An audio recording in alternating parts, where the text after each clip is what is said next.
Hey guys, welcome back to my channel. फिर से एक नए वीडियो में आप सभी का स्वागत है। तो गाइस, अभी मैं जा रही हूँ वॉकिंग। शाम का टाइम है, 6:30 बज चुके हैं।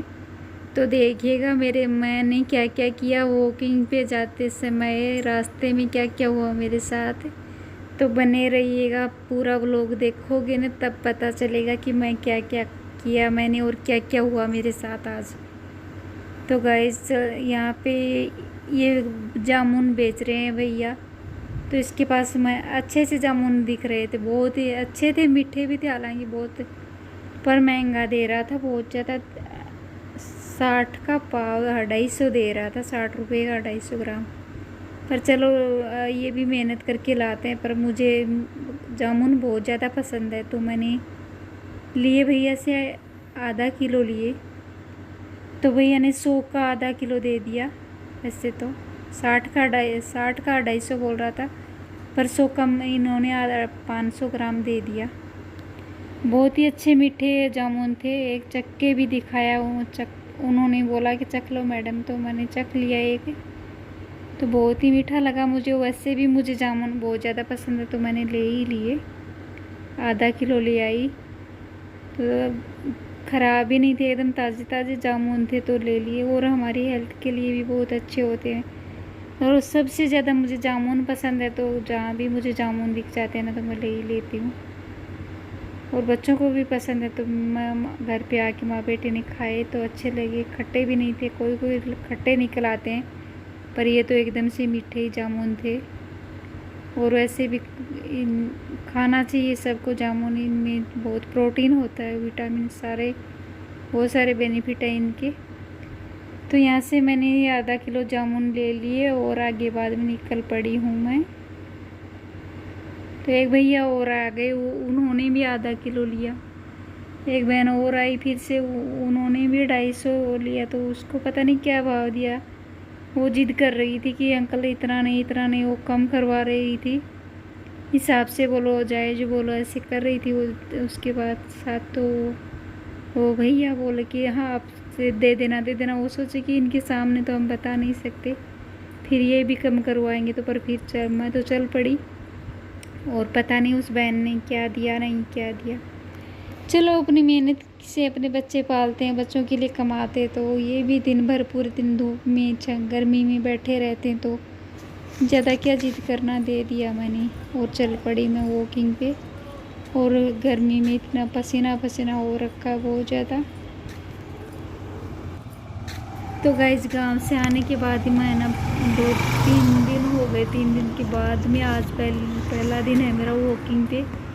नहीं, मेरा ये वॉकिंग का तो ये डेली रूटीन है कि मैं वो और कुछ भूल जाऊँ पर वॉकिंग नहीं छोड़ती, ये नहीं भूलती। जिस दिन भी मैं वॉकिंग नहीं कर पाऊँ तो मुझे अजीब सा फील होता है।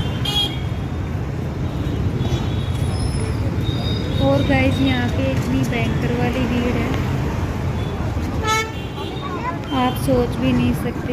यहाँ पे वॉकिंग करना बहुत मुश्किल हो जाता है मेरे लिए, पर मुझे अच्छा लगता है वॉकिंग करना, और ज़रूरी भी है, सबको करना चाहिए। पर यहाँ पे इतनी भीड़ भाड़ रहती है, मुश्किल से डरते डरते वॉकिंग करके आती हूँ, पर करती ज़रूर हूँ। चलो, जिस दिन जो होना होगा हो जाएगा, भगवान भरोसे गाड़ी है।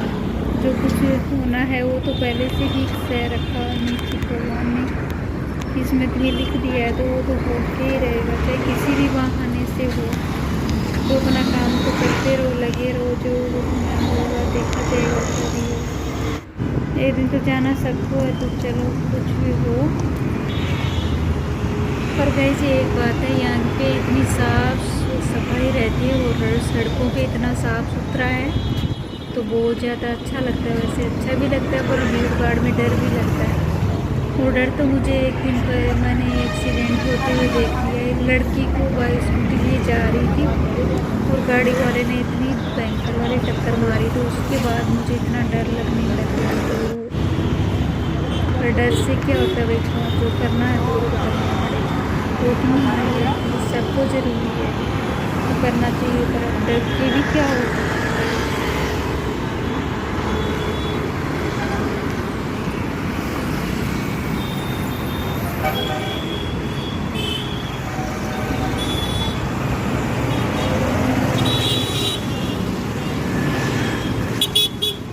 गाइस इतनी भीड़ भाड़ में वॉकिंग करना है तो रिस्क भी उठानी पड़ती है अपनी हेल्थ के लिए। जब वॉकिंग नहीं करेंगे तो हेल्थ बिगड़ जाएगी और हमारे 1000 बीमारियाँ हो जाएंगी। तो वॉकिंग करना सबके लिए ज़रूरी है गाइस। आप लोग भी करिए, मैं तो करती हूँ और आप लोग भी ज़रूर करिएगा। तो गाइज मैं वॉकिंग करके अब पहुँच चुकी हूँ घर पे और दरवाज़ा खोला है मैंने और ऊपर जाऊँगी बस अभी सीधा। 2 मेन गेट है तो दोनों को खोल के ऊपर जा रही हूँ। और ये नीचे गार्डन है तो ये झूला भी है, इस पर हम शाम के टाइम थोड़ी देर बैठती हूँ। सुबह में तो नहीं बैठती, शाम के टाइम वो खाना पीना खाने के बाद थोड़ी देर शुद्ध हवा खाने के लिए थोड़ी देर बैठती हूँ। 15-20 मिनट, आधा घंटा, इतनी देर ही बैठती हूँ, ज़्यादा देर तो नहीं। फिर ऊपर चली जाती हूँ। बहुत ही अच्छा लगता है, कभी कभी हवा ज़्यादा चलती है तो अच्छा लगता है और कभी कभी मच्छर भी काटने लग जाते तो जल्दी चली जाती हूँ, नहीं तो थोड़ी देर बैठने को मन होता है क्योंकि नीचे से बाबा का मंदिर भी दिख जाता है और सब कोई आते जाते दिखता है ना, तो बाहर में अच्छा लगता है, इसीलिए बैठती हूँ मैं नीचे में। और फाइनली मैं अभी घर पे पहुँच गई हूँ। तो दरवाज़ा तो खुला ही था, बेटा देख सकते हो कितने कपड़े पड़े हैं, ये धुले हुए हैं। तो बेटे को बोल के गई थी बेटा आप समेट लेना, क्या रे अपना घर उतार दिए रस्सी में से देगी के नीचे, तो बोला कि समेट लूँगा मम्मा, तो पर समेटा भी नहीं उन्होंने। मुझे लगता है कि ये काम मुझे करना पड़ेगा। मैं सोचती हूँ थोड़ा थोड़ा बच्चों से भी करवाना चाहिए, अपनी हेल्प भी हो जाएगी और उनको आदत भी होगी, तो ये सही रहता है। पर बच्चे तो बच्चे ही होते हैं। तो फाइनली गाइज मैं आ गई हूँ किचन में और अभी किचन में तो सारा काम फिर तैयारी है किचन का निपटाऊँगी मैं। खाना पीना, दूध गर्म करना, सब कुछ करूँगी। पूजा करूँगी, पूजा तो बेटे से करवाऊँगी आज मैं, क्योंकि बच्चों से भी करवानी चाहिए पूजा, उनको कुछ आदत हो जाए। और यहाँ पे माचिस ख़त्म हो रखी थी तो ये माचिस का कूड़ा लेके आई और दिए की पूजा की बत्ती भी ख़त्म हो रखी होने वाली थी, थोड़ी तो रखी हुई थी तो थोड़ी नहीं ले आई।